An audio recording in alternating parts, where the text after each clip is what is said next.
Hi there, it's Ian here, and you're watching Grumpy Opinions, the show where I'm going to tell you all about what I think of films, TV shows, games, and life in general.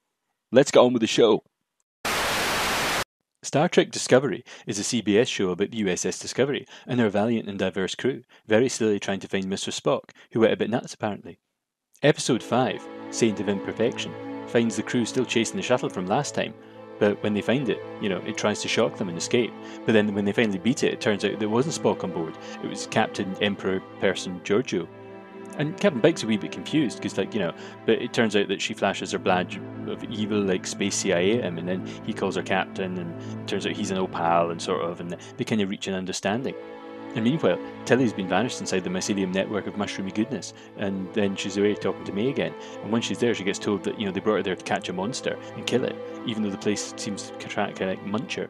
But Tilly isn't alone, because Stamets and Michael realise they can kind of half-jump the ship, and then they can get through into the network somehow, and it's all going a very bit stranger things. And once they get there, Tilly sees the ship and she grabs a gun and she goes all gung-ho, and then they meet up and they realise that something else is going on. It turns out the monster is actually Paul's dead husband. Somehow he's alive in the network, and he's been covering himself with like anti-mushroom tree mush to keep himself safe from the mushroom munching.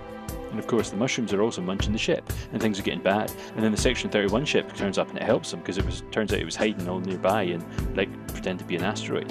And Captain Giorgio, she wants to help, and the captain's not good, but there it goes. Anyway, they get back to the room, but it turns out that Stamets' husband can't get through, and he's a mushroom now, so I guess he's going to die. Well, no, it turns out Stamets has the idea they can use the cocoon from last week to transport him, and somehow he'll be made of the right kind of universe matter, and then they'll be like, look, I've no idea exactly how this worked, it didn't make a lot of sense, but he's back. Or is he? And anyway, Pike and Captain CIA have a bit of an argument about the strangely empty space bridge, and the Admiral pops up from nowhere and says, "Silly boys, stop fighting," and tells Pike that he needs to keep Ash, Tyler and Discovery now for reasons. Anyway, so things are back to normal. So we better get back to chasing after Spock, eh?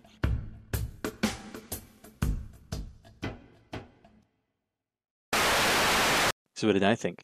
Well, before I get into that, just want to say, yeah, I know I'm a couple of weeks late. I've just been, I was ill, and then I didn't really feel like recording things, even though I actually wrote all this up. But then, because I wasn't feeling very well, I just couldn't face it. And then a week went by, and then another week's gone by. So this is me. I'm doing it now and getting it done. I don't want to get behind. I don't want to stop doing it. But sometimes, it turns out actually just picking up the microphone and the headphones and stuff, that just seems a bit too much like effort, and you just can't.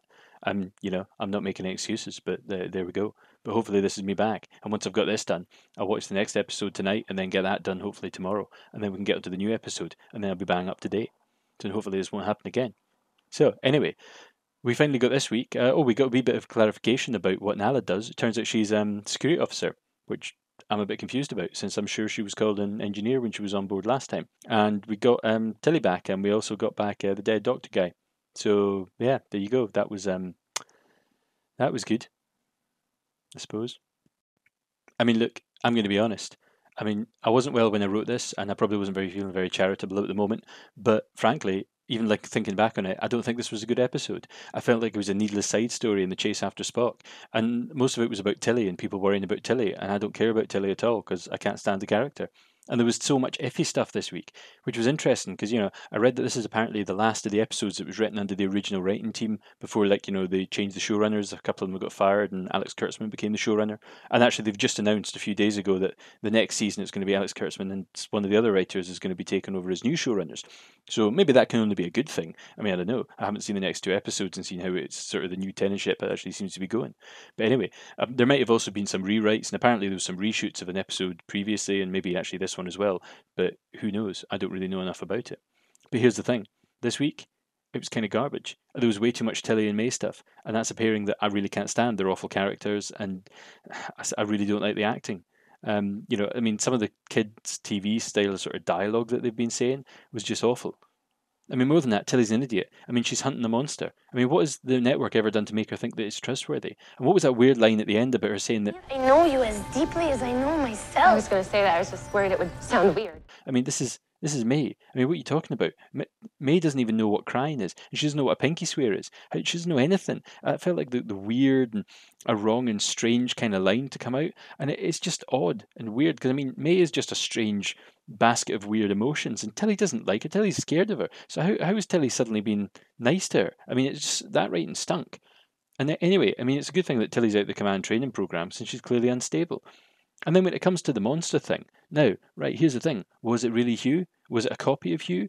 I mean, they said that it was like sort of a mycelial creation of Hugh because Stannis had kissed Hugh when he was dead, and somehow that makes him alive. And I'm wondering if it's, if it's actually going to be some kind of bad thing in the real world. I mean, remember May said that she had a plan? I mean, the idea that she's going to trust this to be actual Hugh is just kind of crazy. I mean, why would Tilly do that? And to be honest, the writing on this show is quite often really flat and on the nose, so I might be overthinking things, but I'm kind of hoping that actually it's a bad Hugh. It's not the real Hugh. It's going to turn out this was actually the secret mushroom plan all along. And anyway, in the non-Tilly world, we got back to the boring drag of Section 31 and chubby Captain CIA, who looks a little bit less gross and evil than last week, but the dynamics of that ship are weird. I mean, the captain knows that Giorgio isn't really isn't really actually the Starfleet captain. She's the evil emperor from the other universe. But they're happy to give her not only free rein the ship, they're allowed her to go off on her own and do her own stuff, and she's openly like blackmailing him on the bridge of the ship. I mean, he's Section 31. He could be like prepping her for like a turbo lift accident or making her just disappear. I mean, I know that's not going to happen because they wouldn't do that to Michelle Yeoh, and frankly, it's not the kind of show that would do that. But this being Discovery, I mean, and also the fact that he's a slightly overweight white guy, I'm calling it now. She's going to kill him before the end of the season, and she'll take over the ship or something, or he'll die tragically, and she could have helped or something, and she'll be like, "I don't feel sad about that," and anyway. Also, Ash is now a full member of the crew, allowed to do whatever he wants on Discovery. I mean, everybody knows he was a Klingon spy, right? I mean, Section 31 know that, definitely. But, I mean, are the best people in the world who are space spies enemies and people from evil parallel universes? I mean, it seems kind of crazy. Surely you want to be given, like, complete carte blanche of free reign to people who you vaguely trust.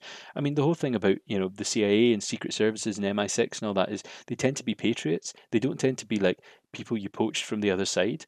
Now, beyond that, I don't want to bring much gender politics into things, but this is something that really has kind of made my eyes like kind of roll a wee bit. But with the grumpy man captain scene and the constant silly boy stuff from the Admiral and Giorgio, I mean, I don't mind a show being inclusive, and Discovery is one of the most diverse shows out there to the point where it actually occasionally feels a bit strange seeing a show that has so many few white straight guys on it. I mean, no, honestly, I mean, I'm not being silly. I come from Scotland, and which is not an undiverse and progressive place, but honestly, it's one of the whitest countries you'll ever find. Especially if you go outside the cities. Now, I'm not saying that because that's not like that. I think that's a good thing, but it means my honest reaction is going to be to look at this and think, "Oh, that's a bit strange." But then the fact that every 5 minutes on this show, it feels like there's a lot of man bashing going on, and I don't mind it now and again. It can be quite funny, but it feels like it's every week, and it's just lazy character development. I mean, it just gets a bit dull. I mean, I really want this to be like a good show, and I really like watching shows that are progressive and have an interesting take on things. But it feels a bit cynical that everybody on this feels like they're off a checklist. I mean, the show makes a point of having very, very few white guys on it who aren't gay, and every time they do, they get talked down by like female members of the crew, or they end up being like stereotypical like action bros, and a few things less said about like Lieutenant Mansplain a few weeks ago who got killed by the asteroid, the bear. Anyway, that's been on my mind a wee bit, and I'm definitely not the first person to mention it. And this is not one of those channels, and I'm never going to let this be one of those channels where people just sit and rant about this stuff because I can't stand that. But I felt it was worth bringing up at least once during the season. And anyway, it's been on my mind, so there, I've said it, and that'll probably be the last time I bring it up, and I don't want to dip into that topic. But anyway, this whole episode, I wasn't impressed. So till next time, I've been Ian, and these have been my grumpy opinions.